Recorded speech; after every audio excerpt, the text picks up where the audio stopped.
Total এখানে যে একটা গেম খেলা হচ্ছে, এই গেমটার আসলে টপ লাইন যদি আমি বলি, সেটা হচ্ছে হাদিকে আসলে টোটালি বলির পাঠা বানানো হয়েছে। আর এখানে বলির পাঠা বানিয়ে যেটা করা হয়েছে, নির্বাচনটাকে পেছানোর একটা ষড়যন্ত্র করা হচ্ছে। আবার এই দায়ভারটাই আওয়ামী লীগের উপরে চাপানো হচ্ছে।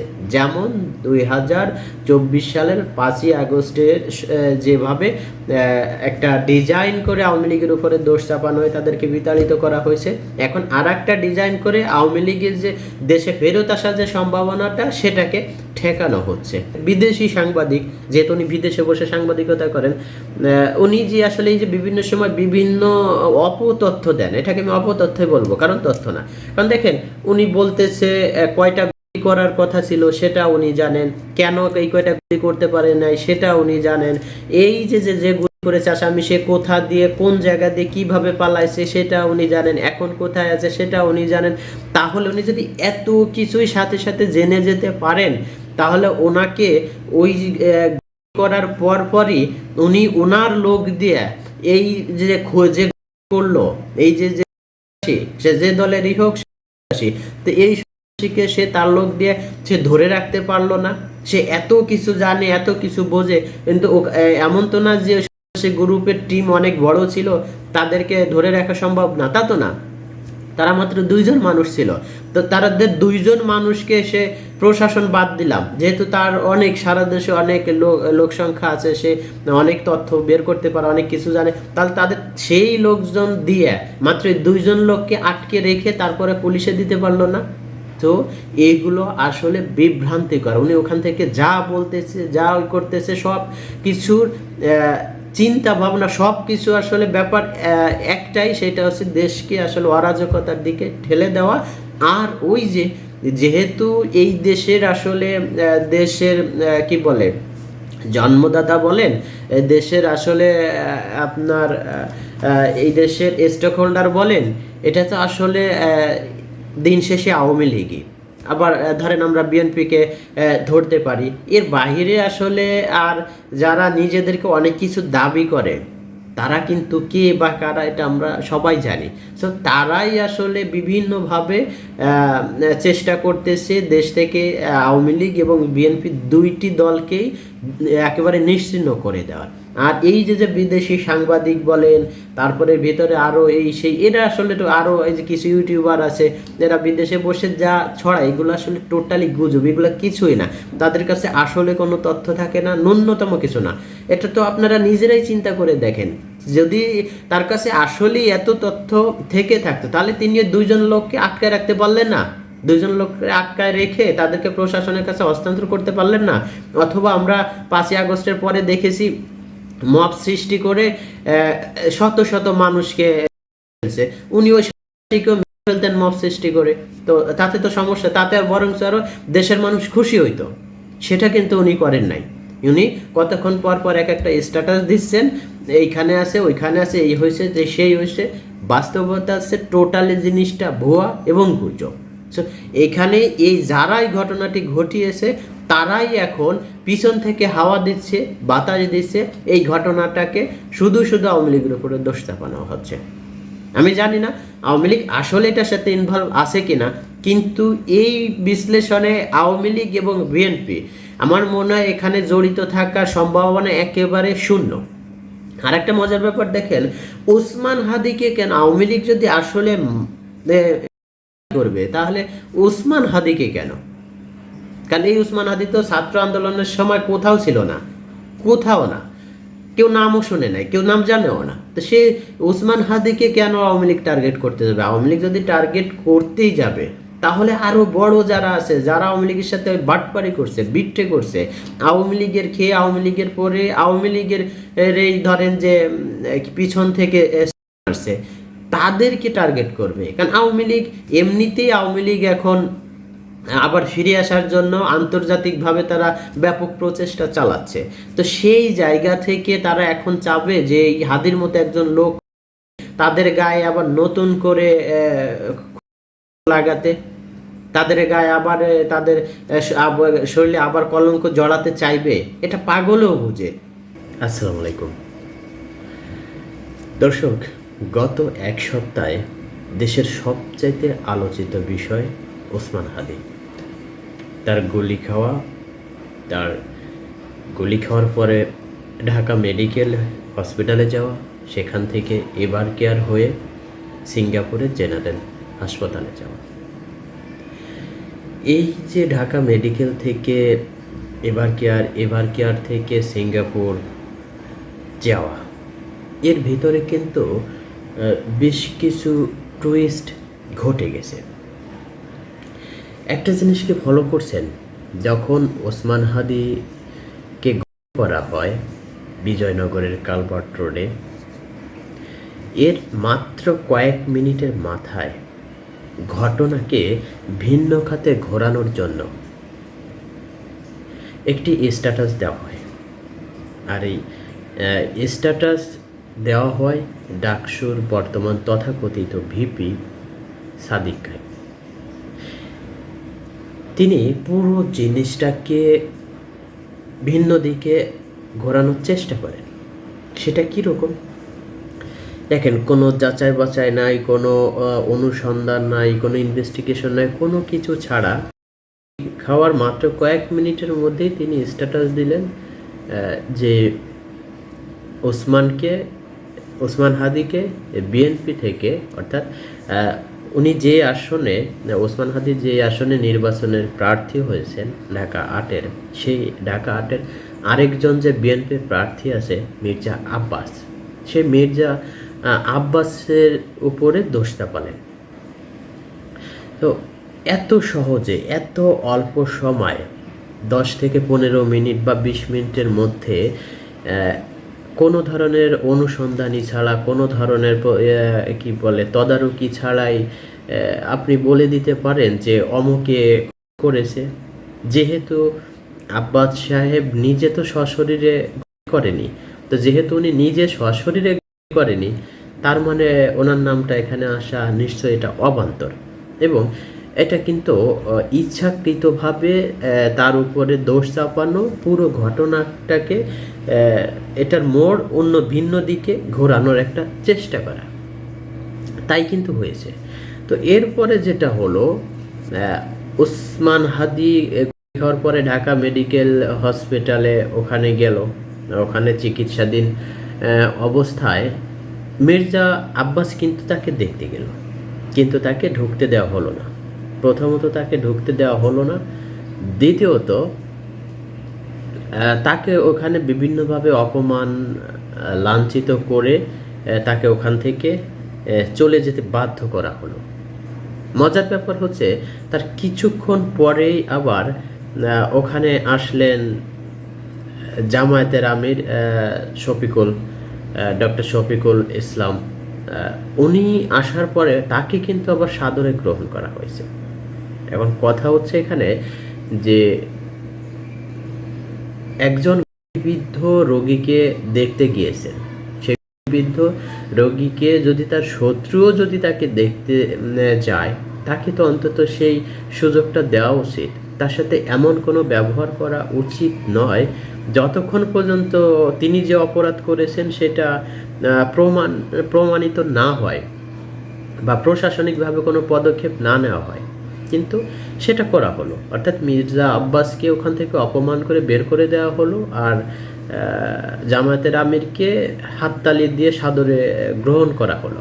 তো এই যে দ্বিচারিতা একটা ব্যাপার, এইখান থেকেই কিন্তু জিনিসটা স্পষ্ট বোঝা যায় যে এইখানে আসলে জিনিসটাকে হাদি যে গুলিবিদ্ধ হওয়া, এটাকে ভিন্ন খাতে নেওয়ার একটা প্রচেষ্টা হয়েছে। পরবর্তীতে আমরা কি দেখলাম? পরবর্তীতে যেটা দেখলাম, এরপরে বিদেশি একজন সাংবাদিক, বিদেশি বলতে বাংলাদেশি, তিনি বিদেশে বসে সাংবাদিকতা করেন, জুলকারনাইন স্যার, উনি বিভিন্ন ধরনের আবার তথ্য উপাত্ত দিয়ে উনি আবার এটাকে অন্যদিকে আবার এটাকে ঘোরানোর চেষ্টা করলেন। এখন পর্যন্ত সেটাই চলছে। তো এইখানে মজার যে ব্যাপারটা হচ্ছে যে এইখানে যে এই যে এক একজনের এক এক রকমের অনুমান নির্ভর তথ্য দিয়ে বিভ্রান্ত ছড়ানো বা গুজব ছড়ানো, আমরা যেটাই বলি, সেটা কিন্তু এখন পর্যন্ত সেই প্রসেসটা চলছে। তো এইখানে এইরকমটা আসলে কেন হলো?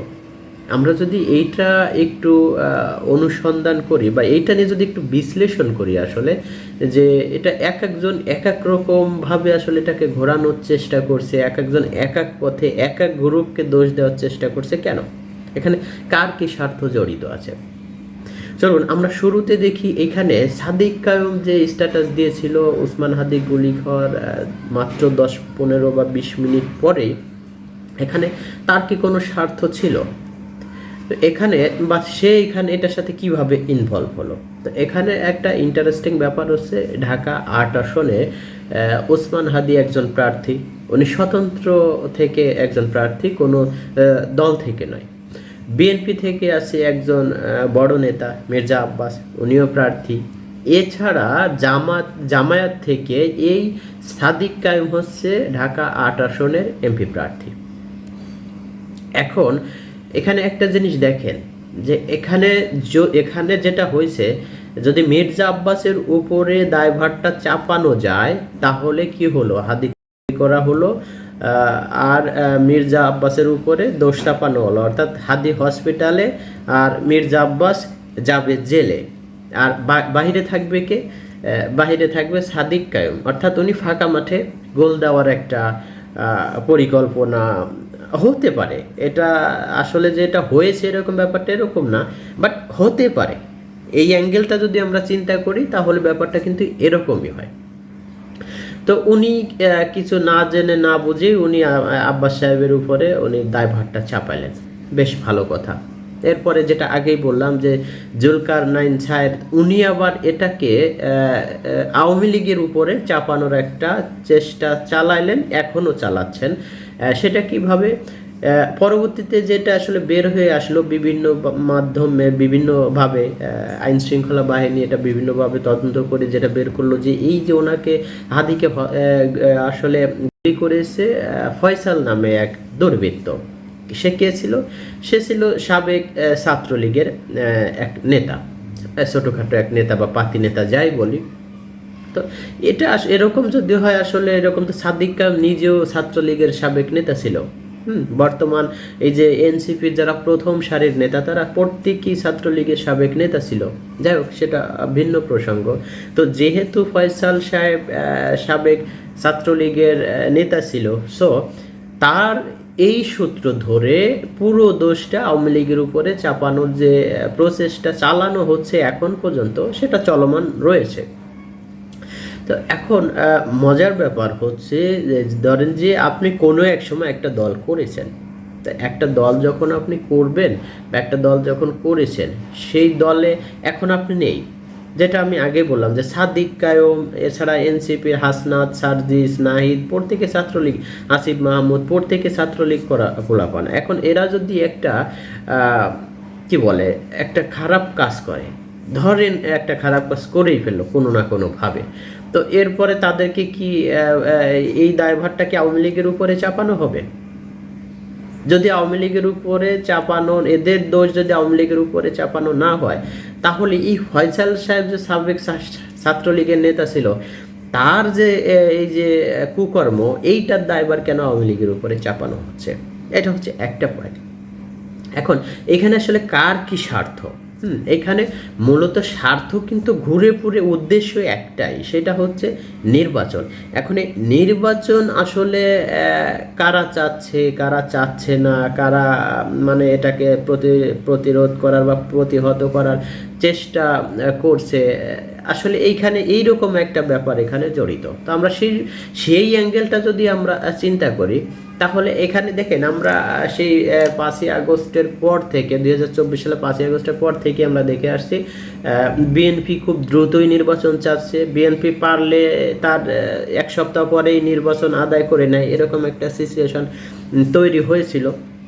এরপরে এটা আস্তে আস্তে আস্তে আস্তে ফেব্রুয়ারির যে 12 তারিখে ডেট দেওয়া হয়েছে, সেটা এখন পর্যন্ত আছে।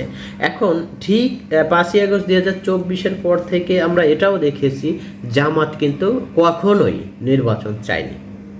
ইভেন নতুন যে একটি দল তৈরি হয়েছে এনসিপি, তারাও কিন্তু এখন পর্যন্ত কোনো নির্বাচন বাস্তবিক অর্থে তারা চাচ্ছে না। তারা এখনও কোনো নির্বাচন চাচ্ছে না। আসলে এখন এইখানে যে ব্যাপারটা, নির্বাচন চাওয়া এবং না চাওয়া এটা কেন, তো এইটার আসলে মূলত কারণটা হচ্ছে যারা নির্বাচন চাচ্ছে, বিএনপি সহ আরও বেশ কিছু ছোট ছোট দল, যারা বিএনপি বড় দল, সুস্থ স্বাভাবিকভাবে নির্বাচন হলে বিএনপি তো সরকার গঠন করবে, এই ছাড়া তার যে অংশীদার যে ছোট ছোট দলগুলো তাদের সাথে আছে, তারাও কেউ কেউ নির্বাচন চাচ্ছে। এদিকে জামাতের সাথে, জামাতের সাথে যারা আছে তারা কিন্তু নির্বাচন চাচ্ছে না। তো এখন এই যেহেতু বর্তমান অন্তর্বর্তীকালীন সরকার এবং নির্বাচন কমিশন অলরেডি তফসিল ঘোষণা করে দিয়েছে, তাহলে এখন এখানে কি করতে হবে, নির্বাচনটাকে যারা চাচ্ছে তাদের জন্য সুবিধা হয়েছে, আর যারা চাচ্ছে না তাদের জন্য এটা কিন্তু আসলে খুব বিব্রতকর একটা পরিস্থিতি তৈরি হয়েছে। তো এখন তাদের অপশন হচ্ছে দুইটা, হয় সুস্থ স্বাভাবিকভাবে নির্বাচনে অংশগ্রহণ করতে হবে অথবা নির্বাচনকে বানচাল করতে হবে। যদি নির্বাচনে অংশগ্রহণ করে তাহলে তারা জানে তারা দুই একটা আসন হয়তো পেলেও পেতে পারে, আবার এমনও হতে পারে যে পুরো ওই যে ক্রিকেটের ভাষায় একটা বলে ডাক, হ্যাঁ, অর্থাৎ শূন্য, তারা এমনও হতে পারে যে একটাও আসন তারা পাবে না। তো সেই জায়গা থেকে তারা নির্বাচনের মাধ্যমে যদি একটি আসনও না পায় বা যদি 2-4টি আসন পায়, এতে কিন্তু তাদের যে ক্ষমতা, সে ক্ষমতা কিন্তু আর থাকবে না, তাদের যে আসলে চাওয়া পাওয়া সেগুলো পূরণ হবে না। বরঞ্চ এখন যে নির্বাচন নেই, এখন যে অন্তর্বর্তীকালীন সময়ে যে দেশ চলছে, এই অবস্থায় সবচাইতে দেশে তারাই ডমিনেট করছে, তাদের কথাই দেশের সমস্ত কিছু এখন চলছে। আর নির্বাচন হয়ে গেলে তাদের গ্রহণযোগ্যতা ন্যূনতম, একেবারে ন্যূনতম যে অবস্থান সেটাও থাকবে না। সেই জায়গা থেকে তারা চেষ্টা করবে নির্বাচনটাকে অবশ্যই বানচাল করা। এখন এই নির্বাচনটাকে বানচাল করার জন্য তো বিভিন্ন ওয়ে খুঁজতে হবে, বিভিন্ন পন্থা আসলে বিভিন্ন মাধ্যমে বিভিন্নভাবে এটা চেষ্টা করতে হবে। আমরা ইতিপূর্বেও দেখেছি যারা নির্বাচন চায় না তারা বিভিন্ন ধরনের সহিংসতা, বিভিন্ন ধরনের অরাজকতা, বিভিন্ন ধরনের আসলে গুপ্ত কি বলে অপচেষ্টা তারা করে। তো এইটা আসলে এই যে হাদি যে আপনার এখন তো তিনি গেছেন, তো এই যে হাদি কাণ্ড কিন্তু এইটারই একটা আমি বলবো যে এরকমই একটা আপনার প্ল্যান, এরকমই একটা গুপ্ত প্ল্যান হয়তোবা, যে কারণ হচ্ছে যদি দেশে একটা বড় একটা মানে দেশকে যদি অস্থিতিশীলতার দিকে ঠেলে দেওয়া না হয় তাহলে তো নির্বাচন বানচাল হবে না। হ্যাঁ, তো সেই ক্ষেত্রে ধরেন যে এখানে হাদি কেন টার্গেট হলো বা হাদির উপরে আসলে কেন আক্রমণটা করা হলো, এইটার পিছেও আসলে কিছু ব্যাখ্যা আছে। সেটা হচ্ছে কি, দেখেন, হাদি কিন্তু বৈষম্য বিরোধী ছাত্র আন্দোলনের কেউ ছিল না, উনি কিন্তু প্রথম সারির কোনো সমন্বয়ক বা নেতাও ছিলেন না, কিন্তু বর্তমান প্রেক্ষাপটে উনি ওনার নিজ যোগ্যতা বলি আর অযোগ্যতা বলি, যদিও ওনার যোগ্যতা বলতে হচ্ছে শুধু শেখ হাসিনা এবং আওয়ামী লীগকে অশ্রাব্য ভাষায় গালিগালাজ করা, উনি এই গালিগালাজ করেই উনি সারা দেশে এক আলোচিত মুখ হয়ে উঠেছেন। ইতিমধ্যে উনি আলোচিত মুখ হয়ে উঠেছেন। তো সেই আলোচিত মুখ হওয়ার কারণে আবার যেহেতু উনি বৈষম্য বিরোধী ছাত্র আন্দোলনেরও কেউ ছিল না, সো এখানে এনসিপি বা জামাতের কিন্তু হাদির প্রতি খুব একটা মানে আন্তরিকতা নেই। তো এখন এই নির্বাচনটা বানচাল করতে হলে কাউকে না কাউকে তো আসলে বলির পাঠা বানাতে হবে। তো বলির পাঠা যদি বানাতে হয় তাহলে নিশ্চয়ই এনসিপির যারা প্রথম সারির আছে তাদেরকে নিশ্চয়ই এই বলির পাঠা বানাবে না বা বানানো হবে না, কারণ তারা অনেক কষ্ট করেছে, তারা আন্দোলন করেছে, সংগ্রাম করেছে, তারা প্রথম সারি ছিল। সো তাদের এই আসলে ফাঁদে ফেলানো হবে না। এদিকে জামাতের কাউকেও হয়তো বা এই বলির পাঠা বানানো হবে না। পক্ষান্তরে যেটা হলো, ওই যে বললাম আগেই যে ওসমান হাদি খুব বড় কোনো নেতা বা বড় কোনো ছাত্র নেতা বা সমন্বয়কও ছিলেন না, কিন্তু তিনি সমসাময়িক সময়ে তিনি শেখ হাসিনা এবং আওয়ামী লীগকে প্রচুর পরিমাণে অশ্রাব্য ভাষায় গালিগালাজ করে উনি সারা দেশে একটা পরিচিতি পেয়েছে। কিছু যারা বিকৃত মস্তিষ্কের যারা আছে, কিছু মানুষ আছে, অবশ্যই 18-20 কোটি দেশের মানুষে 2-4-10 লাখ মানুষ আছে যারা পথভ্রষ্ট বা ভিন্ন মতাদর্শের, তারা ওই হাদিকে কিন্তু অনুসরণ করে বা হাদিকে তারা সাপোর্ট করে। তো এই প্রেক্ষাপটে হাদির সারা দেশব্যাপী একটা ফ্যান ফলোয়ার হয়ে গেছে, তার একটা সমর্থক গোষ্ঠী দাঁড়ায় গেছে।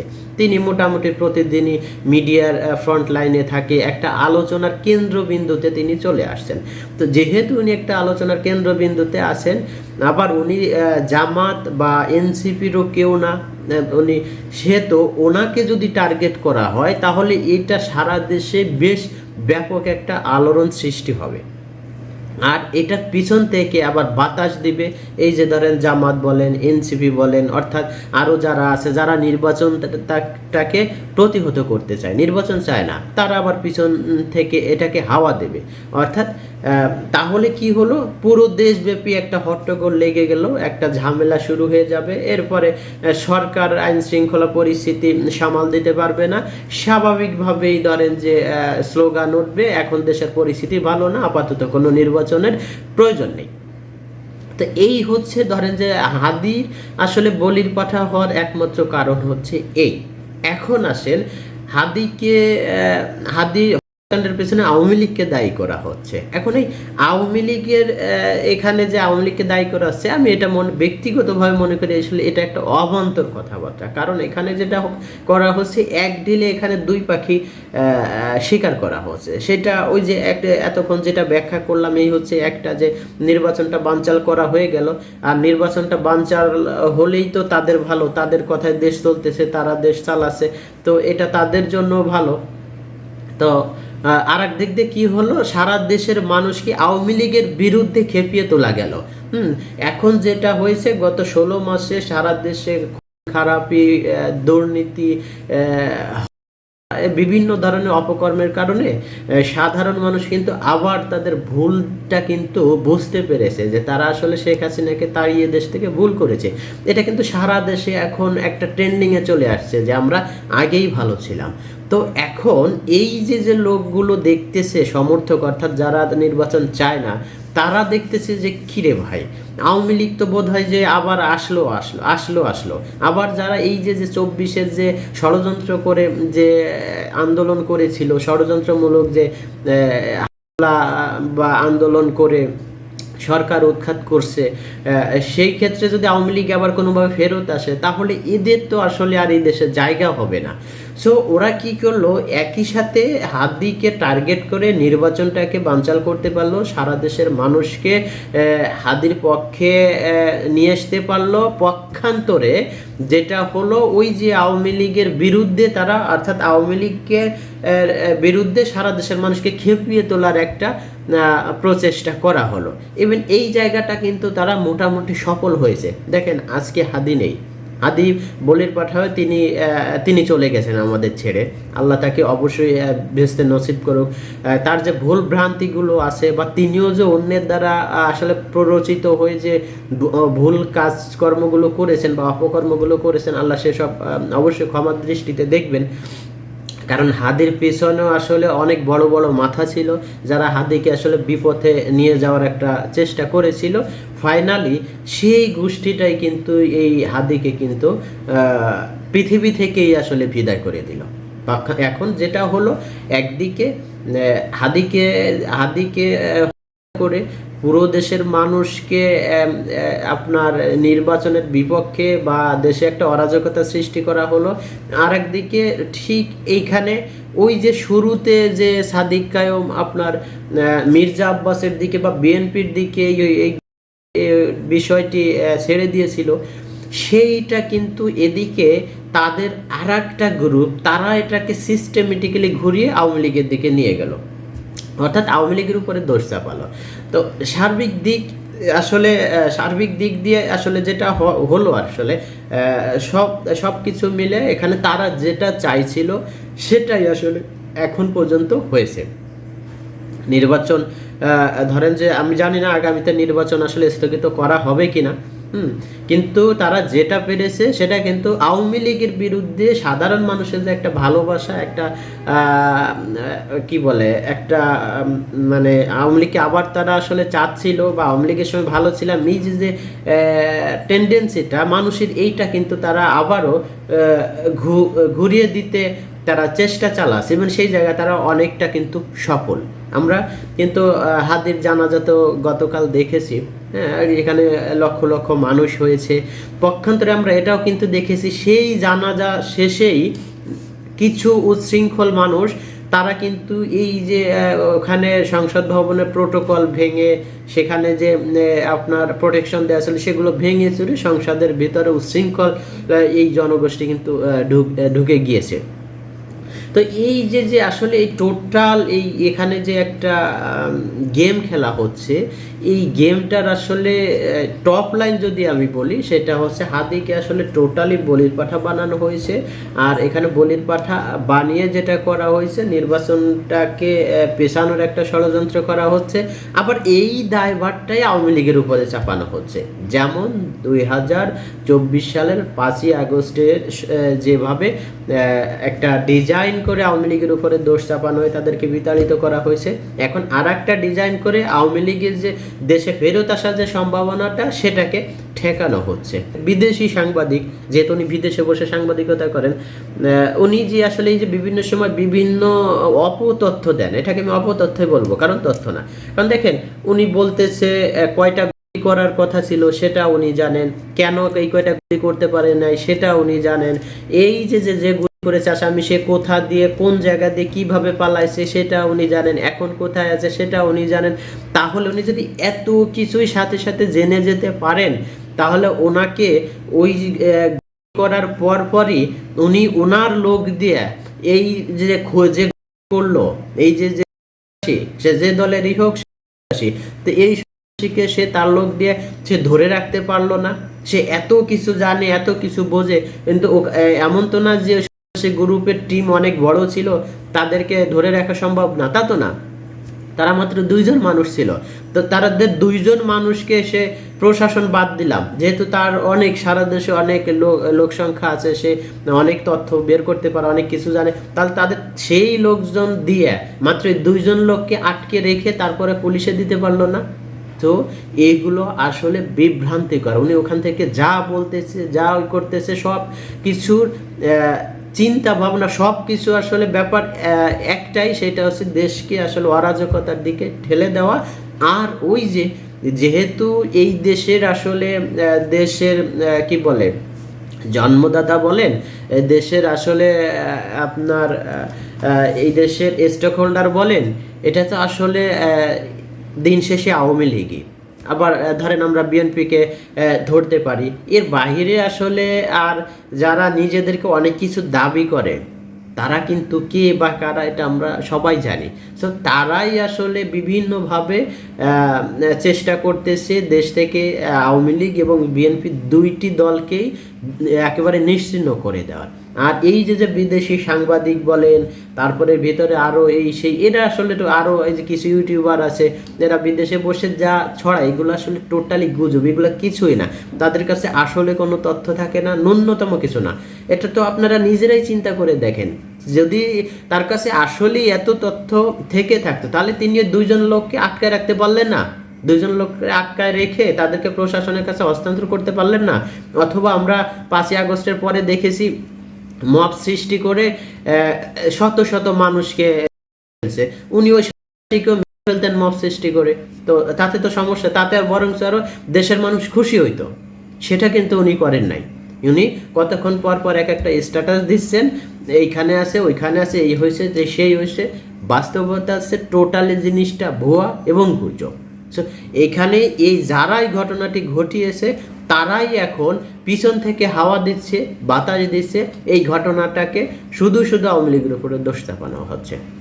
আমি জানি না আওয়ামী লীগ আসলে এটার সাথে ইনভলভ আছে কিনা, কিন্তু এই বিশ্লেষণে আওয়ামী লীগ এবং বিএনপি আমার মনে হয় এখানে জড়িত থাকার সম্ভাবনা একেবারে শূন্য। আর একটা মজার ব্যাপার দেখেন, ওসমান হাদিকে কেন আওয়ামী লীগ যদি আসলে করবে, তাহলে ওসমান হাদিকে কেন? কারণ এই ওসমান হাদি তো ছাত্র আন্দোলনের সময় কোথাও ছিল না, কোথাও না, কেউ নামও শুনে নাই, কেউ নাম জানেও না। তো সে ওসমান হাদিকে কেন আওয়ামী লীগ টার্গেট করতে যাবে? আওয়ামী লীগ যদি টার্গেট করতেই যাবে তাহলে আরো বড় যারা আছে, যারা আওয়ামী লীগের সাথে বাটপারি করছে, বিট্রে করছে, আওয়ামী লীগের খেয়ে আওয়ামী লীগের পরে আওয়ামী লীগের এই ধরেন যে পিছন থেকে আসছে, তাদেরকে টার্গেট করবে। কারণ আওয়ামী লীগ এমনিতেই, আওয়ামী লীগ এখন আবার ফিরে আসার জন্য আন্তর্জাতিকভাবে তারা ব্যাপক প্রচেষ্টা চালাচ্ছে। তো সেই জায়গা থেকে তারা এখন চাবে যে এই হাদির মতো একজন লোক তাদের গায়ে আবার নতুন করে লাগাতে, তাদের গায়ে আবার তাদের শরীরে আবার কলঙ্ক জড়াতে চাইবে। এটা পাগলও বুঝে।